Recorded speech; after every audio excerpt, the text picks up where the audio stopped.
আমরা বাবা শাস্ত্রে বললেন সত্য যুগে ধ্যান ত্রেতায় যাগযজ্ঞ দাপুরে পূজা পরিচর্যা কলি যুগে হরি নামইব কেবলম হরি নামইব কেবলম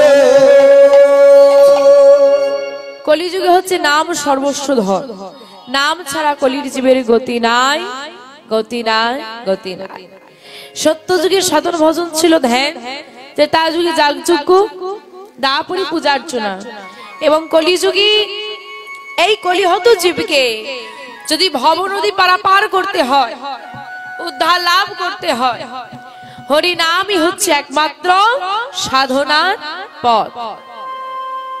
কিন্তু বাবা আমরা এমন হতভাগ্যজি যেখানে ধ্যান করা লাগে না, তপস্যা করা লাগে না, যাগযজ্ঞ করা লাগে না, শুধু বদনে দুটো কৃষ্ণ কথা বললেই করতালি দিয়ে একটু নাম বললেই উদ্ধার পাওয়া যায়। সে এত সহজ সাধনার পথ পেয়েও আমরা সেই সাধনায় ব্রতী হতে পারি না। তাই বাবা বলছি এই কলিযুগ, আমরা অনেকে বলে থাকি যে যুগটা কলিযুগটা খারাপ, কারণ পদকর্তা তুলসীদাস বলছেন सच कहे तो मारे लट्ठा झुटाओ जगत भोलावे रे गोरस गली गली घूमे भाई रे सुरा बैठलो बिकाए रे घर का बाहुरी पीत ना पाओ प्रीत चराओ ये दासी कलयुग तेरा तमाशा देखे दुख लगे और हंसे दुख लगे और हंसे सच कहे तो मारे लाठा मन बोलছে এই জগতে যে সত্যি কথা বলবে সে মার খাবে, আর যদি কেউ মিথ্যেটাকে গুছিয়ে বলতে পারে সেই হবে সবার কাছে ভালো মানুষ। আর বলছি কি গো রস মানে গো মানে গাভী, রস মানে দুগ্ধ, বলছে গাভীর দুগ্ধ গোয়ালা গলিতে গলিতে নিয়ে বিক্রি করবে, মানুষ নেবে না, সুরা বৈঠলো বিকায়। যদি জঙ্গলের মধ্যে মদের দোকান করা যায় তাকে আর গলিতে গলিতে আসতে হবে না, সেখানেই ভিড় জমে যাবে। তারপর বলছে কি ঘর কা বাউরি প্রেত না পাওবে, ঘরের অগ্নি সাক্ষী করা বিবাহিত স্ত্রী ভালোবাসা পাচ্ছে না, ভালোবাসা পাচ্ছে দাসীরা। তো বাবা এই যে বর্ণনা এটা বর্তমান পরিস্থিতি, মানে এখন বিগত 10 বছরও মনে হয় যাবে না, এই যে এত মদের দোকান হচ্ছে, এত 10 বছর আগে এত ছিল না। ভেবে দেখুন বর্তমান যে পরিস্থিতির মুখোমুখি আমরা হচ্ছি, মহাজন বহু বছর পূর্বে রচনা করে চলে গেছে, এটা একদিন হবে। এটাই হচ্ছে সাধনা, ভবিষ্যৎ দেখতে পাচ্ছি তিনি রচনা করে গেছেন। তাহলে বাবা কলিযুগটা ভালো না খারাপ গো? কি গো মা, কলিযুগ ভালো না খারাপ? ভালো। এত নিন্দা করলো তার ভালো নয় না বাবা? দুনিয়াটা নয় রে বেঈমান, ছয় বেঈমান। দুনিয়াটা খারাপ নয়, যুগটা খারাপ নয়, খারাপ বানিয়ে দিয়েছি আমরা। ছেলে যদি রাত করেও বাড়ি ফেরে, কি গো দিদি তোমার ছেলে এত রাতে বাড়ি ফেরে, আর যুগের হাওয়াও বলিস না। মেয়েগুলো ছোট ছোট পোশাক পরে রাস্তায় বেরোচ্ছে, কি গো দিদি তোমার মেয়েটার এরকম পোশাক কেন, আর যুগের হাওয়া বলিস না। সব যুগের দোষ, মা গুলো সব ধোয়া তুলসী পাতা। কিন্তু বাবা কলিযুগ যতই খারাপ হোক, আমরা বলছি কলিযুগ খারাপ, মহাজন বললেন কি প্রণমঃ কলিযুগ প্রণমঃ কলিযুগ সর্বযুগ সর্বযুগ হরি নাম সংকীর্তন হরি নাম সংকীর্তন যাহাতে প্রচার হরি নাম হরি হরি হরি হরি নাম যে যুগেতে প্রচার। প্রণমঃ কলিযুগ প্রণামহা কথার অর্থ হচ্ছে প্রণাম করছে। প্রণামহা কলিযুগে। এখানে একটা প্রশ্ন দাঁড়িয়ে গেল, হ্যাঁ গো বাবা, একজন চোর দাঁড়িয়ে আছে, একজন সাধু দাঁড়িয়ে আছে, তুমি চোরকে প্রণাম করবে না সাধুকে প্রণাম করবে? সাধুকে কেন, চোরকে করবে না কেন? হ্যাঁ,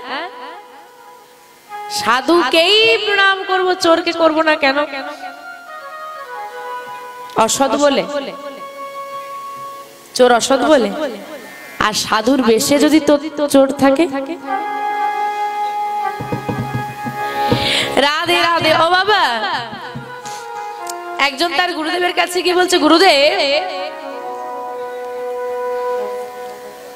বলছি, গুরুদেবের কাছে তো সব রকম সমস্যার সমাধান থাকে, তাই তো? তা আমি গুরুদেবের কাছে এসেছি, একটা আমার সমস্যা আছে, সমাধান করতে হবে। গুরুদেব বলছে, কি সমস্যা? বলছে, আমি পরশমণি পাথর পেতে চাই। আরে পরশমণি পাথর কাকে বলে জানো? জানো না? সোনা দোকানে গিয়ে বলি, বল পরশমণি পাথর দাও, যত টাকায় দাম হোক কিনে নেবে। জানো না পরশমণি পাথর কাকে বলে? যেটা ছোঁয়ালে সব সোনা হয়ে যায় সেটাই হচ্ছে পরশমণি। ও পাথর পাওয়া যাবে না। এখন শিষ্যের মনে শখ জেগেছে, বড় লোক হতে কেনা চায়। যদি একটা পরশমণি পাথর নিতে পারি, লোহাতে ছোঁয়ালেই তো লোহা সোনা হয়ে যায়। তা পরশমণি পাথর একটা দরকার। গুরুদেব কি করেছে বলছে, শোন, ডেকে এনেছে আর একটা বড় লোহার ঘন্টা নিয়েছে, ঘন্টা দিয়ে তার কোমরে বেঁধে দিয়েছে। বলে, এটা কি হলো? বলে, শোন, এখান থেকে তুই বাড়ি পর্যন্ত যাবি, রাস্তায় যত পাথর দেখতে পাবি ওই কুড়িয়ে কুড়িয়ে ওই ঘন্টায় ঠেকাবি, স্পর্শ করাবি। যে পাথরটার পরশে ওই লোহার ঘন্টা সোনার হয়ে যাবে, ওটাই পরশমণি পাথর। ঠিক আছে, মনে বড় আনন্দ, পরশমণি পাথর পেয়ে যাব। এইবার রাস্তা দিয়ে হাঁটা শুরু করেছি, যত পাথর পাচ্ছে কুড়োচ্ছে, ঠেকাচ্ছে আর চলে যাচ্ছে।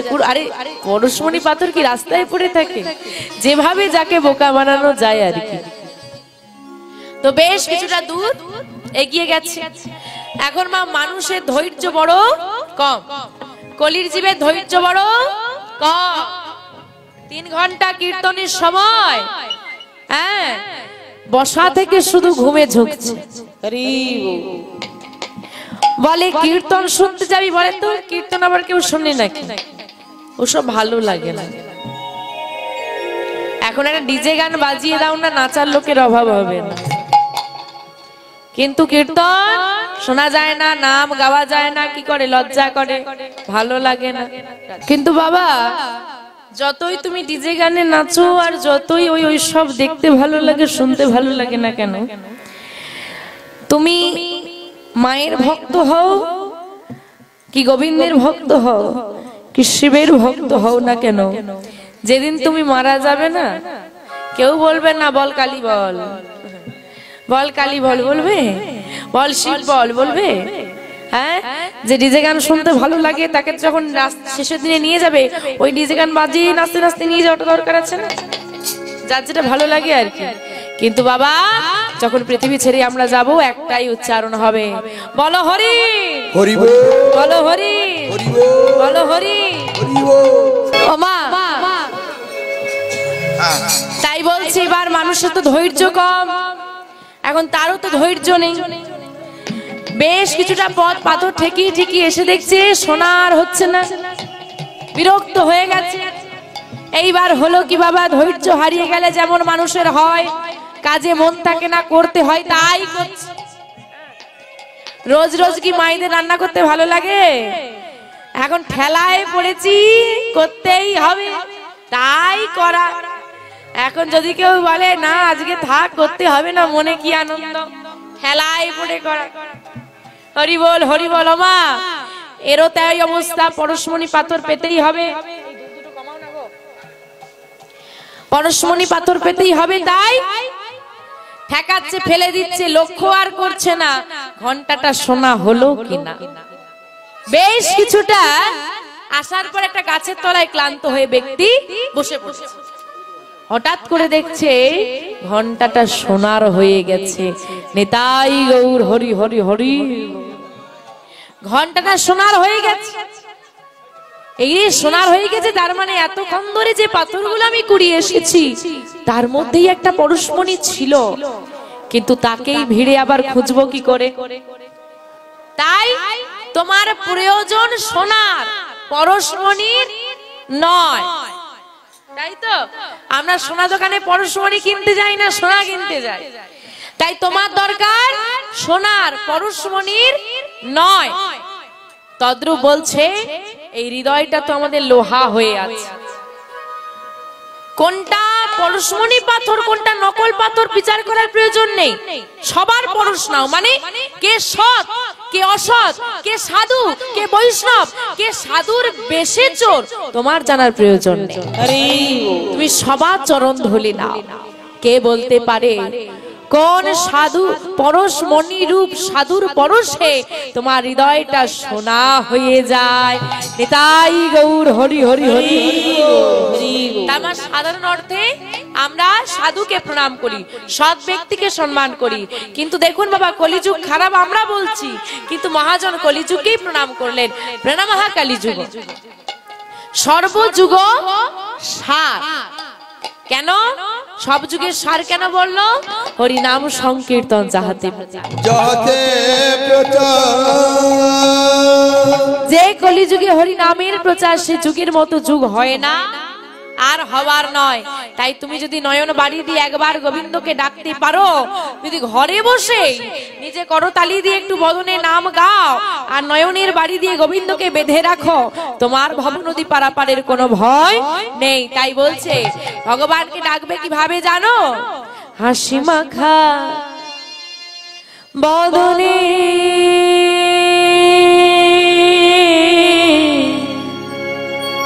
ছলো ছলো নয়নে। হাসি মাখা বদনে সংসারের চিন্তা ভুলে যাও, সংসারের দুঃখ ভুলে যাও। গোবিন্দের চরণে কোনো দুঃখ নেই, আনন্দ আছে। তাই হাসি মাখা বদনে আর ছলো ছলো নয়নে, নয়নের বাড়িটা গোবিন্দের সেবায় দাও। তাই বলছে হাসি মাখা বদনে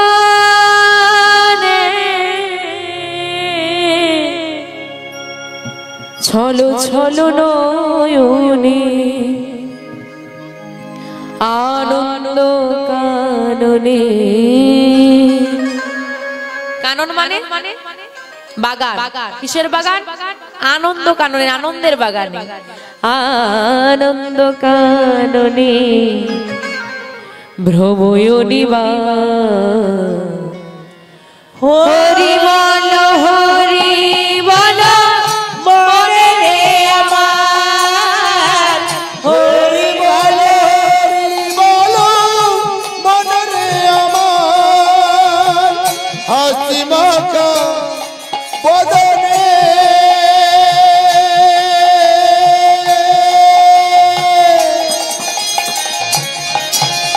মন চলে চলে নয়নে। হাসি মাখা বদনে চলে চলে নয়নে। আনন্দ কাননে আনন্দ কাননে মজয়নি বা। হরি বলে হরি বলো মনরে আমার। হরি বলে হরি বলো মনরে আমার।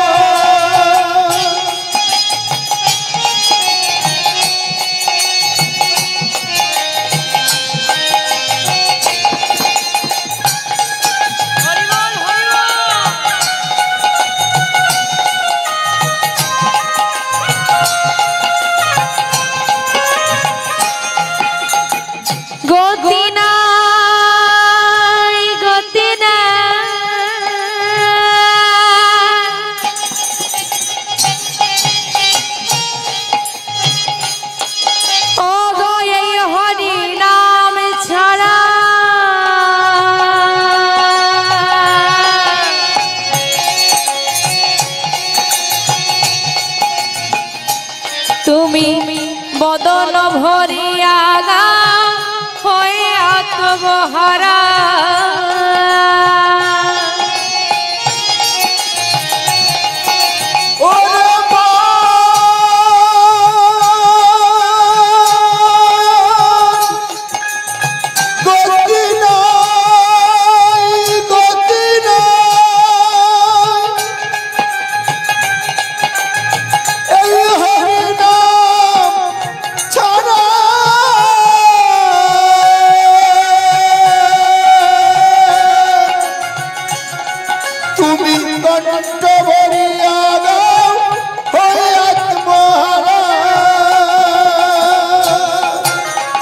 আমার গাড়ি আমার বাড়ি আমার ছেলে আমার মেয়ে আমিত্বের কত অহংকার তাকিয়ে দেখো যেদিন তুমি সেদিন চলে যাবে আমার বাবা আমার মা আমার স্বামী আমার ছেলে আমার মেয়ে কেউ সঙ্গের সাথী হবে না সঙ্গের সাথী হবে একমাত্র নাম এই নাম গাইতে গাইতেই আমাদের এই নিস্তেজ দেহটাকে চারজনে কাঁধে তুলে নিয়ে চলে যাবে তাই বলছে গতি নাই গতি নাই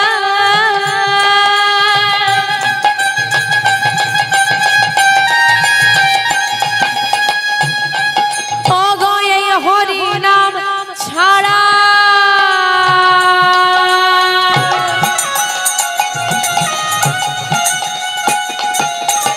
বদন ভরিয়া আত্মহারা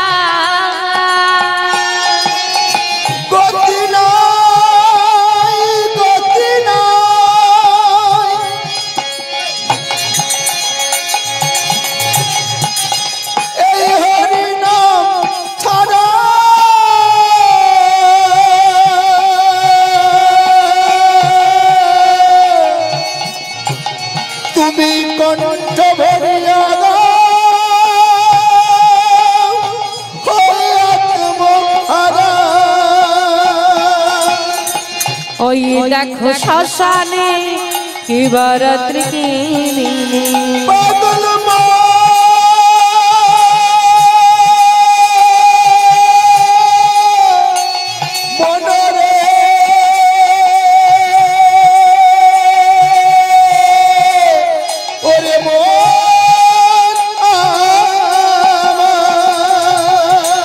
ওই দেখো শ্মশানে কি বরাত্রি কি দিনে ওই দেখো শ্মশানে কি বরাত্রি দিনে পুড়িতেছে মানবের পুড়িতেছে মানবের পুড়িতেছে মানবের দেখো পুড়িতেছে মানবের যতই অহংকার হরি তাই গৌরী সোনাথ মাননে হরি হরি হরি বল হরি বল বলে রে আমার হরি বল হরি বল বলে রে আমার হরি বল হরি বল বলে রে আমার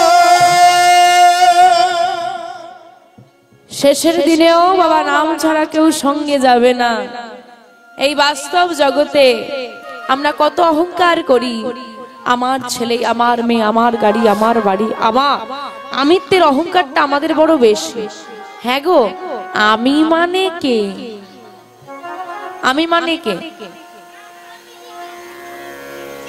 আমি মানে কে আমি এই দেহটা হ্যাঁ আমি মানে তো এই দেহটা হ্যাঁ গো মা যখন আমার নাম শুনেছো আমি আসবো তা আমি মানে তোমার ধরো এখান থেকে চলে যাওয়ার পর আমি চলে গেলাম হ্যাঁ ধরো আমার আলোচনা চলছে আলোচনা তো হবে তো হঠাৎ করে তোমার মাথায় তখন কি আসবে আমার এই দেহর প্রতিচ্ছবিটা আসবে যে মেয়েটা এরকম দেখতে ছিল এই বৃত্তান্ত এই আমি যদি না থাকি দেহটা যদি না থাকি আমার কোনো চিহ্ন নেই তাই তো তা বলছে আমি মানে এই দেহটা যেটাকে বাবা আমিত্বের অহংকার আমি আমার আমার বলছি সেই আমিটাই তো আমার নয় আরে আমি মানে এই দেহ ওই দেহটাই তো আমার নয় ধার করে আনা যার থেকে ধার করে এনেছি সে যদি বলে এক্ষুনি আমার ফেরত চাই, এক্ষুনি তাকে ফেরত দিয়ে দিতে হবে। তার যদি ডাক আসে, আমি বলবো আমার ছেলেটার কি হবে, ছোট্ট ছেলে, গোবিন্দ আর 2 দিন সময় দাও। আমি বলবো আজকে আমাকে ব্যাংকে যেতে হবে, আজ আমার ওই কাজ আছে, আমার সেই কাজ আছে, কিচ্ছু শুনবে না। ডাক যদি একবার আসে, সবই কিছু ফেলে দিয়ে চলে যেতে হবে। তাই এখন আছি, এই মুহূর্তে আছি, এখন বলি ও মা, বলি আর কবে গুরুচরণ আশ্রয় করবে গো? বয়স তো হলো, 40 তো পেরোলো, আর কদিন, আর কদিন বাঁচবে? এইবার তো গোবিন্দ বলে দাঁড়া বাবু, এখনো হরি বলার সময় আছে। তামা গোবিন্দ ভজন ও সাধন করার সময় কোনটা? গোবিন্দকে ডাকার সময় কোনটা? না না, যতক্ষণ না চোখে চশমা পড়ছে, আর যতক্ষণ না চুলগুলো পাকছে, আর যতক্ষণ না ভালো চিড়ে বললে কালো জিরে শুনছে, ততক্ষণ গোবিন্দকে ডাকা যাবে না। বলে না, যখন তোমার কেউ ছিল না, ছিলাম শুধু আমি, এখন তোমার সব হয়েছে। মানেটা কি আমা? যখন আমাদের কেউ ছিল না, যখন আমরা এই যে মানব দেহ লাভ করেছি, এর আগে তো অনেকবার পৃথিবীতে এসেছি। কতবার এসেছি? 84 লক্ষ জনি করিয়া ভ্রমণ পেয়েছি সাদের মানব জন। 84 লক্ষ বার পৃথিবীটাকে ভ্রমণ করেছি। যখন আমার স্থাবর অস্থাবর কীট পতঙ্গ আদি জন্ম নিয়েছি, হে গোবিন্দ, এবারে তো পশুকুলে জন্ম দিলে, পরজন্মে যেন মানব জন্ম পায়।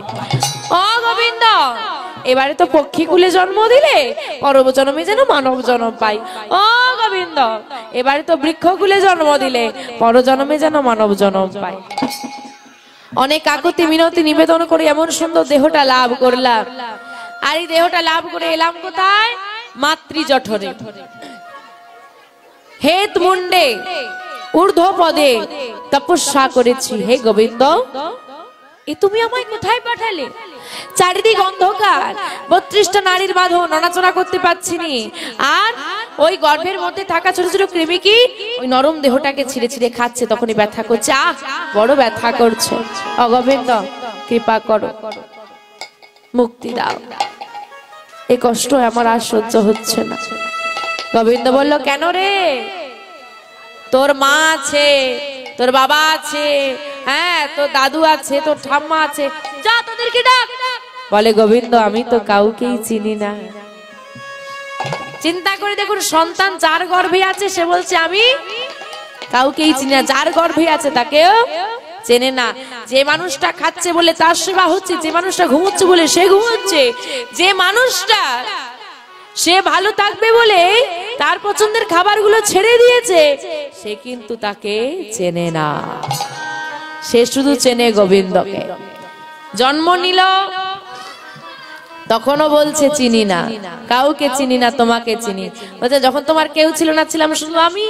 এইবার যখনই বড় হলাম মায়ার সংসারে, বাবা আমার, মা আমার, ছেলে আমার, মেয়ে আমার, এইবার দিদি দাদা আর কোথার কে কে আছে, সব যখন আমার হয়ে গেল, গোবিন্দকে ভুলে গেলাম।